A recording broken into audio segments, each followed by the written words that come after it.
Good morning, નવા વિડીયોમાં સ્વાગત છે તમારું. અત્યારે જો અમે જઈ રહ્યા છીએ આ હોટલ મિલેનિયમ હોટલ પેરિસથી. હવે જઈ છે બીજી જગ્યાએ.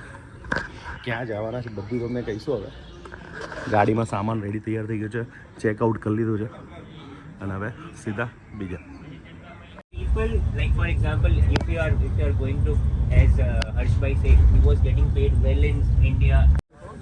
ભાઈ 7 કલાકની જર્ની છે એટલે ખાસ તમને કહી દઉં કે હવે અમારે જમવાના છે.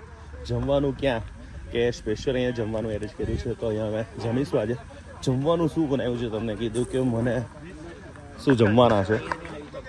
ભૂંગળા, સલાડ, પછી 2 શાક છે, કારેલાનું છે, મગનું શાક છે, દાળ ભાત, ભજીયા અને સ્વીટની અંદર રસગુલ્લા. વાહ, ચલો ટેસ્ટિંગ કરી લઈએ આપણે. ભાઈ એટલી મજા આવે છે કે વાત જ પૂછો. મસ્ત જો દાળ ભાત, રોટલી, મગનું શાક, પછી આવી રીતે બધી વસ્તુ છે.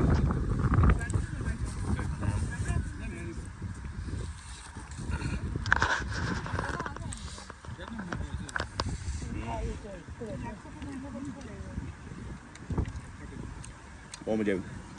3 કલાકની સફર.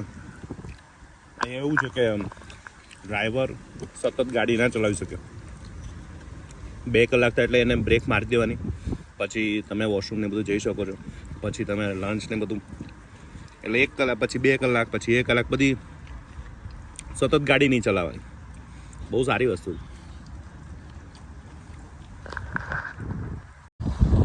ભાઈ યુરોપની અંદર આવ્યો છું, તો યુરોપની અંદર અત્યારે પેરિસથી અમે જઈ રહ્યા છે. ભાઈ કઈ જગ્યાએ જતા હતા આપણે? જીનીવા, સ્વિટ્ઝરલેન્ડ જઈ રહ્યા છે. તો મને ઈચ્છા થઈ કે વિદેશમાં પેટ્રોલના ભાવ શું હોય. 2 પ્રકારના પેટ્રોલ નાખેલી છે, સુપર અને 98 અને 95 આ ગ્રેડ હોય. પ્રાઇસની વાત કરું તો 1.84 એટલે સમથિંગ ગણો ને 2 યુરો. એટલે 2 યુરોના 200 રૂપિયાની અંદર તમારે પ્રાઇસ ગણી લેવાની. તમારે 180, હા 180ની આજુબાજુમાં ગણી લો ને ભાઈ. હા, તો 180 રૂપિયાના 1 લીટરના પ્રાઇસના ભાવ છે. ડીઝલ છે, ડીઝલ આપણે જાતે જ ભરવાનું, કાર્ડ બાર્ડ નાખી. કેશ હોય તો પછી કેશ પણ છૂટી આપે નહીં? આ કેશ અહીંયા ભરવાનું અને ત્યાં પેમેન્ટ આપી દેવાનું. ઓકે, અહીંયાથી પરચી નીકળશે. હા, લગભગ તો બધા કાર્ડથી જ પૂરાવે અને પોતે જાતે જ. જો અત્યારે ઓલી બાજુ પાછળ છે તો એ લોકો જાતે જ પેટ્રોલ પૂરવાનું, અને પેટ્રોલ પંપ ખુલ્લું હોય. અને આ પેટ્રોલ પંપમાં તમારે અહીંયા આવી રીતના હોય, અને દરેક ગાડીએ ટાંકી ફૂલ રાખવાની. તમારી પેટ્રોલ ખાલી થઈ ગઈ તો મોટો ફાઇન છે. એટલે દરેક લોકો જેટલા ત્યાં રોડ પરથી નીકળે હાઈવે ઉપર એટલે ફૂલ જ કરાવવાની ભાઈ. બરાબર ને? મિની સ્ટોર છે. ઓકે, તમારે અહીંયા કોફી લેવી હોય, તમારે ઊભું રહેવું હોય તો અહીંયા તમે કોફી અહીંયા રિફ્રેશમેન્ટ કરી શકો. અમારે 2 કલાકની જર્નીમાં ત્યાં રોડ પર સ્ટોપ કર્યું છે. સાહેબ હું અત્યારે વિદેશમાં છું. વિદેશની અંદર યુરોપથી અત્યારે અમે જઈ રહ્યા છીએ સ્વિટ્ઝરલેન્ડ. રોડ ઉપર અમારી ગાડી ઊભી રાખી છે અને પબ્લિક ટોયલેટ છે. પબ્લિક ટોયલેટની અંદર કોઈ ચાર્જિસ નથી અહીંયા, પણ એટલું નેટ એન્ડ ક્લીન રાખવામાં આવ્યું છે. અને નવી વસ્તુ મને જાણવા મળી. આ જો યુ લખ્યું એટલે પાણી આવે આમાં હાથના પર. ઓકે, એર આવે. હા, ઓર હાથ કરવાનો. પછી ઓલું લગભગ એનો શું કહેવાય, પેલું સાબુ. હા, હેન્ડ વોશ માટે. Hand wash. અને અહીંયા પાણી વોશથી કરી લો અને આ એની એર. લોકો કરોડો રૂપિયા હોટલમાં ખર્ચો કરે છે. ખરેખર આવો ખર્ચો જો તમે કરશો તો રિયલમાં તમારો બિઝનેસ જોરદાર ગ્રોથ થશે. ક્યાંય બી નહીં કરવાનું, બધું ઓટોમેટિક સેન્સર વાળું. ભાઈ ખૂબ ગઈ જો. ક્યાં ગયું ભાઈ?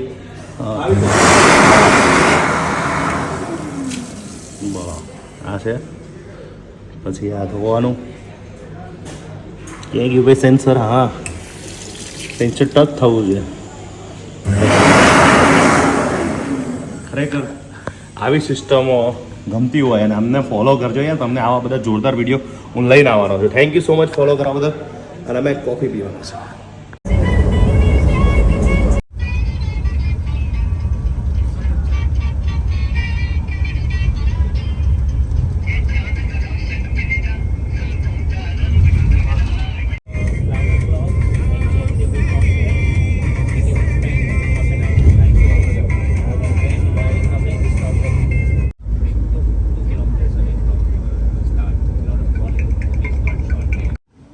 Philip, attack. Patek Philippe ની છેલ્લી ઘડિયાળ 1 of 1 in the world was sold at ભાઈ 7 કલાકની સફર પૂરી કરીને જીનોવા પહોંચી ગયા છે.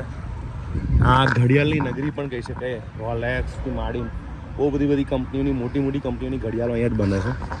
પછી WH છે વો એ પણ આ આજુબાજુમાં જ છે. અને મસ્ત નજારો છે, જોરદાર. લોકો અહીંયા એન્જોય કરે છે. આપણે પણ જઈએ. બ્યુટીફુલ નગરી. ઇન્ટરેસ્ટિંગ વાત કહું તમને, સામેની લાઈનમાં તમે જે જુઓ છો ને એ છે ફ્રાન્સ, અને આ બાજુની લાઈનમાં જે જુઓ છો એ છે સ્વિટ્ઝરલેન્ડ. સ્વિસ બેંકો પણ આવેલી છે, અને આ સૌથી મોટી 135 કિલોમીટર નદી છે. અહીંથી શરૂઆત થાય છે. મને એક ઘડિયાળ મળી જેને બનાવ્યું છે રોલેક્સવાળાએ, અને આ રોલેક્સની કંપની બધી જે મટીરિયલ ને બધું અંદર છે મેકેજન. તો આ 1 વર્ષ સુધી ચાલે. બોલો, તમને બધાને કદાચ ખબર હશે કે જે આપણી ચાવીવાળી ઘડિયાળ હોય તો એને ચાવી ફેરવો એટલે કોઈક 2 દિવસ ચાલે, કોઈક 1 દિવસ ચાલે, કોઈક મહિનો પણ ચાલતી હતી. એવી જ રીતના આ છે ઘડિયાળ, અને 1 વર્ષ સુધી ચાલે છે. 1 વર્ષ પછી ખોલવામાં આવે છે, પછી આને કમ્પ્લીટ કરવામાં આવે છે. અને આ બનાવી છે રોલેક્સ.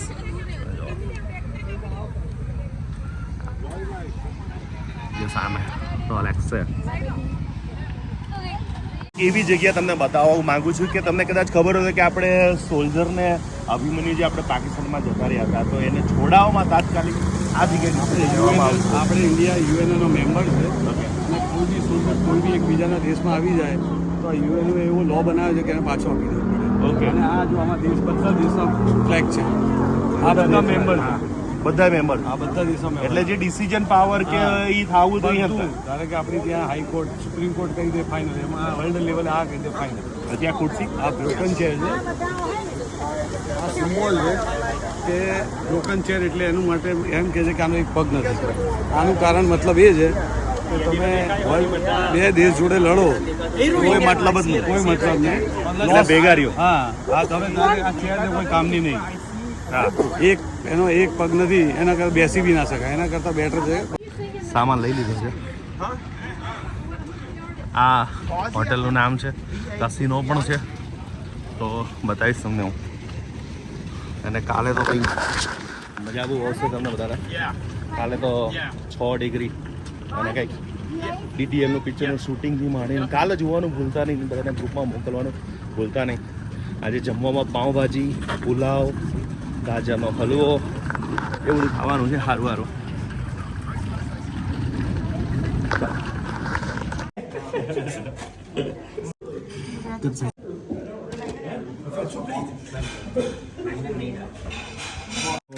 અમારો દોર પૂરો થાય છે. બસમાંથી પણ ઘણી બધી વસ્તુઓ મેં બધી જોઈ લીધી, અને હવે પાઉંભાજી જે બહુ જ ઈચ્છા હતી ખાવાની, અને પાછળ સાથે પુલાવ, ગાજરનો હલવો અને સમોસા, પાપડ, દહીંનું રાયતું, ડુંગળી.